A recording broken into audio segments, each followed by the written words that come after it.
भारत माता शिव शक्ति अवतार। आज है 24/9/2024।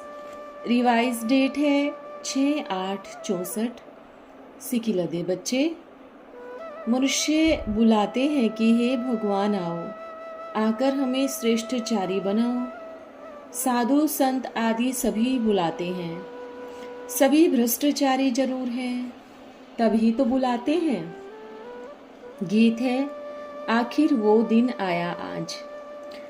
बाबा अपनी पहचान देते हैं, मैं शांत स्वरूप, मेरा स्वधर्म ही शांत है, तुम्हारा भी स्वधर्म शांत है।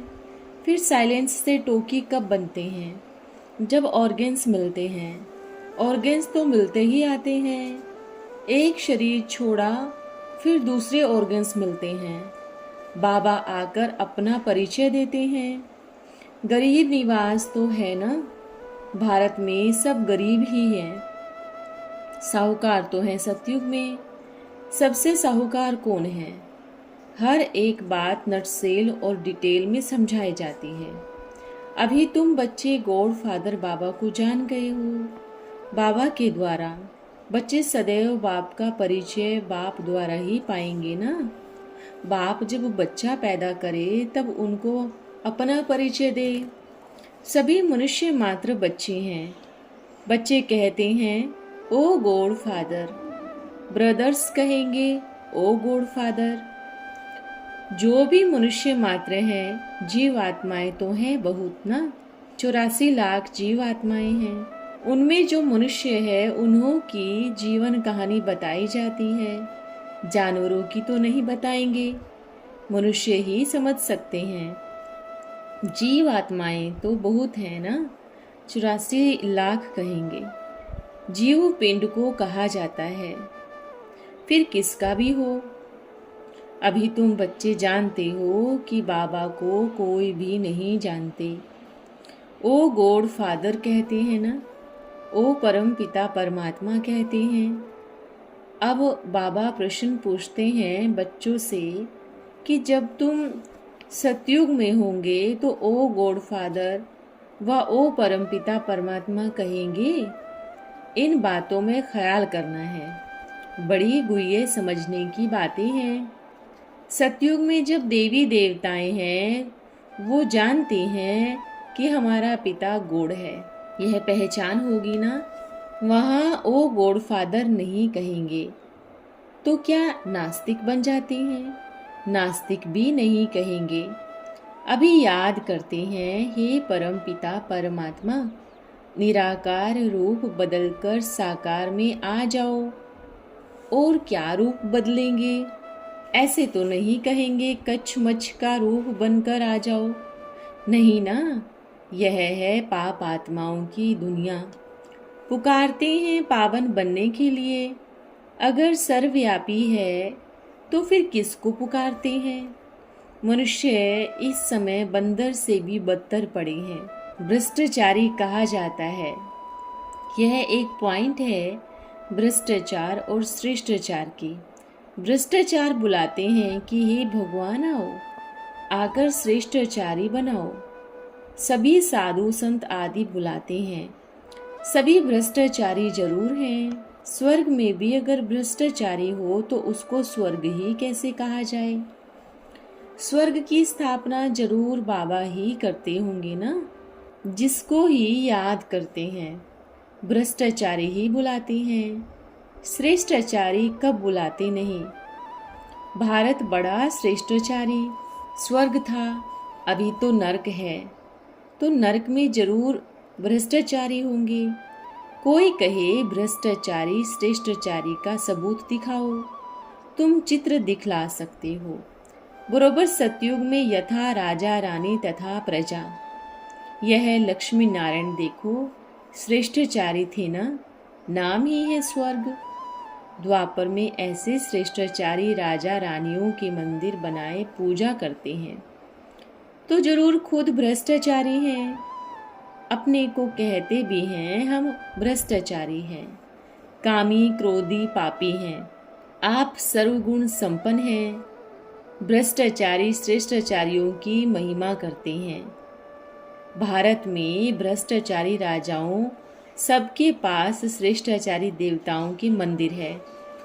महिमा गाते रहते हैं, नमन वंदना पूजा करते हैं।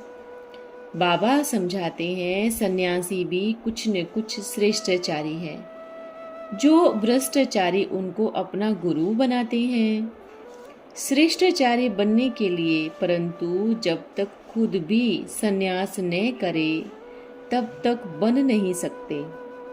बाबा ने समझाया है धर्म स्थापन करने अर्थ ऊपर से जो आत्माएं आती है वो जरूर सतो प्रधान श्रेष्ठाचारी होंगी।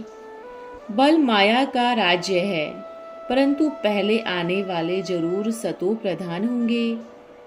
तब तो उनकी महिमा होती है ना। फिर सतो रजो तमो में आती हैं। देवताएं भी श्रेष्ठाचारी थे, अभी भ्रष्टाचारी हो गए हैं।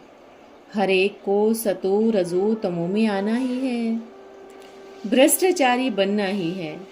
बाबा बैठ समझाते हैं कैसे भ्रष्टाचारी बनते हैं। सन्यासी भी पहले श्रेष्ठाचारी थे, फिर पतित बनते हैं। तो पहले वो पावन होने के कारण उनका शो होता था।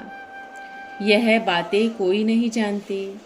अखबार में पढ़ता है कई संस्थाएं हैं जो भ्रष्टाचार को बंद करने का पुरुषार्थ करते हैं। अब श्रेष्ठाचारी आवे कहाँ से जो भ्रष्टाचार को बंद करे। द्वापर से लेकर राजाएं लोग श्रेष्ठाचारी देवताओं के मंदिर बनाए पूजा करते हैं। वो खुद ही अपना पतितपना दिखाते हैं। जो श्रेष्ठाचारी राजा रानी थे उन्हों को फिर सतो रजो तमो में आना ही है, पतित बनना ही है। आप ही पूज्य आप ही पुजारी बनते हैं। फिर पूजा देवी देवताओं की बैठ पूजा करते हैं। अभी तुम यह लिख सकते हो कि यथा राजा रानी तथा प्रजा सतयुग में सब पावन थे, वॉइसलेस वर्ल्ड थी। बाद में फिर कलाएं कम होती है, भारत को नीचे आना ही है। यह खेल ही भारत पर है। आधा कल्प भारत सदा श्रेष्ठाचारी था, सदा एक रस भी नहीं रहते। 16 कला से 14 में तो आना ही है। भ्रष्टाचारी बनते हैं तो फिर ही कलाएं कमती होती जाती हैं, तमो प्रधान बन पड़ते हैं। पतित भी सतो प्रधान सतो रजो तमो होता है। जिसे माया भी पहले सतो प्रधान फिर सतो फिर रजो फिर तमो, अभी तमो प्रधान है। भेंट करनी पड़ती है ना। बाबा समझाते हैं यथा राजा रानी तथा प्रजा सभी पतित हैं। यह है ही पतितों की सृष्टि। तो पावन कहाँ से आवे। सतयुग में तो पावन थे, शास्त्रों में उन्हों को भी पतित बना दिया। पहले पहले पतित बनाया है परम पिता परमात्मा शिव को। पत्थर ठिक्कर में डाल एकदम खत्म कर दिया। परमात्मा की कितनी निंदा करते हैं। बाबा खुद कहते हैं सबसे जास्ती मेरे को ही पतित बनाया है। 84 लाख योनि मेरी बता देते हैं, मेरे को कण कण में डाल दिया है। जैसी दृष्टि फिर वैसी सृष्टि। सतयुग को ही ऐसा समझते हैं। ग्लानि कर बर्थ नोटे पेनी बन पड़ते हैं। अच्छा फिर आओ ब्रह्मा विष्णु शंकर पर। ब्रह्मा के लिए कहते हैं सरस्वती पर फिदा हो गया, शंकर फिर पार्वती पर फिदा हो गया। विष्णु के 2 रूप राधे कृष्ण उन्हों की भी ग्लानि कर दी है। कृष्ण को भ्रष्टाचारी बना दिया। कहते हैं उन्हों को 16,108 रानियां थी, बहुत बच्चे थे। ये सब नॉनसेंस बातें लिख दी है। अगर श्री कृष्ण ऐसा पतित था तो फिर तुम श्री कृष्ण भगवान वाच कैसे कहते हो। वो कैसे पतितों को पावन बनाएगा, जबकि उनको सबसे जास्ती पतित दिखाते हैं।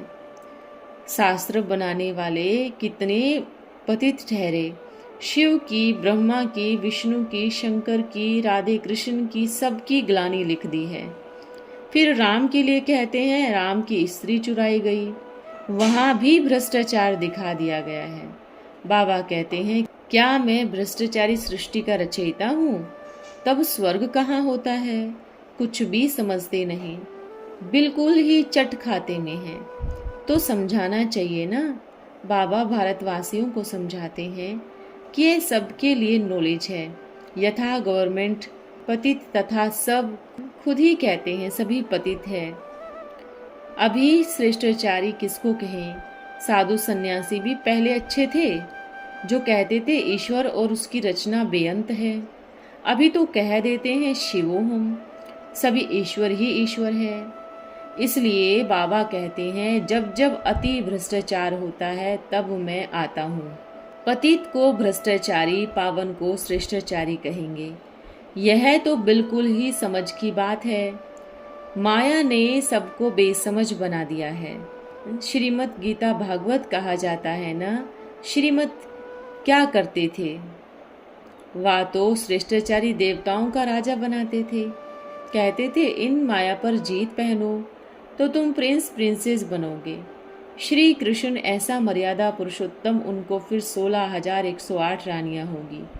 कितनी भारत की निंदा कराते हैं। कुछ बुद्धि से समझाना भी चाहिए। श्री कृष्ण प्रिंस है जो फिर राजा बनता है, उनको इतनी रानियां तो प्रजा को कितनी रानियां होंगी। बाबा अच्छी रीति बैठ समझाते हैं, इसमें डरने की कोई बात नहीं, यह तो सच्ची बात है। जैसा राजा वैसी प्रजा होती है। राजा पूज्य तो प्रजा भी पूज्य थी। तो यह भेंट होनी चाहिए। क्राइस्ट से 3000 वर्ष पहले 16 कलह संपूर्ण श्रेष्ठाचारी था। भारत सोने की चिड़िया थी। यथा राजा रानी तथा प्रजा स्वर्ग में सदा सुखी थे। फिर जब से रावण राज्य शुरू हुआ, सब भ्रष्टाचारी बनने लग पड़े। देवी देवताएं भी तमो प्रधान बन पड़ते हैं। वैसे ही सन्यासी आदि भी तमो प्रधान तो बनेंगे ना। अभी तो देखो माताओं के गुरु बन बैठे हैं। माताएं उन्हों के पैर धोकर पीती है, तो दिल अंदर गुस्सा आना चाहिए। स्त्री को सुहागन के बदली दुहागन कर देते हैं। यह तो महापाप है ना। भ्रष्टाचारी कहेंगे ना। अच्छे अच्छे राजाएं घर बार छोड़ जाते हैं, फिर रानियां क्या करेंगी? बहुत गंद हो जाता है। पटियाला के राजा को 60 रानियां थी, फिर राजा ने सबको निकाल दिया। रानियां कहाँ जाए? ज्ञान तो है नहीं, तो जरूर गंदी ही होगी। तो यह भ्रष्टाचार कहेंगे ना। गवर्नमेंट भी जानती है हमारे ऑफिसर्स भ्रष्टाचारी हैं, बहुत रिश्वत लेते हैं, गंदा काम करते हैं। धर्म की कितनी ग्लानि कर दी है। भारत 100% श्रेष्ठाचारी था। अभी वो ही भारत जर्जरी भूत तमो प्रधान होने के कारण 100% भ्रष्टाचारी है। इसमें सब आ जाते हैं। इस रीति अखबार में कोई डाले, गवर्नमेंट कुछ कर नहीं सके। खुद ही कहते हैं भ्रष्टाचार है। हमारे ऑफिसर्स में भी भ्रष्टाचार है। राजा रानी तो है नहीं जो कहे प्रजा में है। यहाँ तो है ही प्रजा का प्रजा पर राज्य। नंबर 1 से लेकर सब भ्रष्टाचारी है। पहले तो श्रेष्ठाचारी गवर्नमेंट थी, उनको कौन बनाए? अब तुम गरीब आबाद बच्चियां ही नंबर 1 श्रेष्ठाचारी बन रहे हो। बाबा कहते हैं इन साधुओं आदि सबको मैं ही आकर श्रेष्ठाचारी बनाता हूँ। अब तुम बच्चे सिद्ध कर बतलाते हो सबसे जास्ती भ्रष्टाचार कौन है। शास्त्रों में कितनी ग्लानि लिख दी है। ऐसे नहीं कि द्वापर से ही शुरू होता है, नहीं, बाद में बनते हैं। पहले तो चित्र बनते, फिर उनकी जीवन कहानी बनती। पहले चित्र बनावे तब फिर शास्त्र बनावे। टाइम लगता है ना। 200-500 बरस बाद में बैठ शास्त्र बनाए। ड्रामा अनुसार फिर भी ऐसे ही बनेंगे। कारण तो चाहिए ना कि भारत क्यों गिरा। कारण यही है। ऐसे नहीं कि व्यास भगवान ने शास्त्र बैठ लिखे, यह तो मनुष्यों ने ही लिखे हैं। पास्ट की कहानी बैठ लिखते हैं। वो कोई एक्यूरेट थोड़ी ही हो सकती है। बाबा ने अभी ज्ञान दिया, अभी पाठ चला, तो 2500 बरस बाद क्या लिख सकेंगे। 3000 बरस बाद बैठ हिस्ट्री लिखी, उनको क्या पता। तो ऐसे नाटक बैठ बनाते हैं।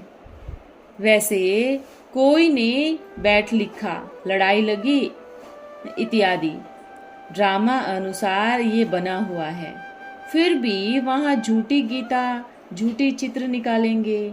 अब बंगाल में काली का मंदिर है, काली माँ कह प्राण तज देते हैं। अब ऐसी काली आई कहाँ से? चंडिका देवी, नाम तो देखो कैसा है। जो आश्चर्यवत भागंती होते, वो प्रजा में चंडाल बनेंगे। परंतु जो यहाँ रह बहुत शैतानी, चोरी चकारी आदि करते हैं, तो वो रॉयल घराने के चंडाल बनते हैं। फिर भी पिछाड़ी में उनको ताज पतलून मिल जाती है। यहाँ गोद तो लेते हैं ना, इसलिए चंडिका देवी की पूजा होती है। बातें बहुत वंडरफुल है। परंतु कोई धारण भी करे, जैसे कोई बैरिस्टर तो एक केस का एक ही दिन में 1 लाख रुपए कमाते हैं। कोई का तो कोट भी फटा रहता है। बाबा को सब अनुभव है। अब ये पढ़ाई है बेहद की। बाबा ने बहुत अच्छा समझाया है। इसको 5 मिनट का भाषण बनाए, कोई अखबार में तो डाले। अब बाप आकर भ्रष्टाचारी से श्रेष्ठाचारी बनाते हैं। इसमें बड़ा माथा फिराना चाहिए। यहाँ तो कोई जेल आदि नहीं मिलेगी। बाबा ऐसी राय ही नहीं देंगे जो कुछ कह सके। यह तो सच्ची बात है ना।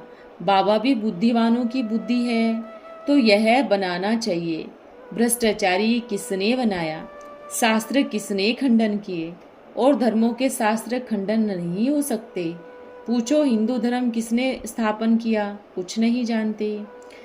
शक्तियों की चलन ऐसी होनी चाहिए जैसे डेल चलती है। मुख से बात ऐसे करनी चाहिए जैसे रतन निकल रहे हैं, ना कि पत्थर। वो सब पत्थर मारेंगे, तुम पत्थर नहीं मारो। नाम बदनाम नहीं करो। आपस में बहुत लून पानी हो रहना है। बाबा कहते हैं ऐसे पद भ्रष्ट हो पड़ेगा, चंडाल का जन्म जाकर पाएंगे। अच्छा, माता पिता बाप दादा का सिकिल दे बच्चों प्रति याद प्यार। हम बच्चों की प्यारे बाप दादा को याद प्यार। ओम नमः शिवाय। आज का वरदान है अवतरित भव। जैसे बाप दादा लोन लेकर आते हैं, अवतरित होते हैं, वैसे आप सभी भी समझो कि हम भी लोन लेकर सर्विस के निमित्त बने हैं। जो भी मिले ये अनुभव हो, ये तो अवतरित होकर के इस पृथ्वी पर पधारे हैं। अभी ऐसी स्थिति की आवश्यकता है। जब ऐसी स्थिति होगी तभी बाबा का प्रभाव दुनिया के सामने आएगा। इसलिए सदा अपने को अवतरित समझो। ओम नमः शिवाय।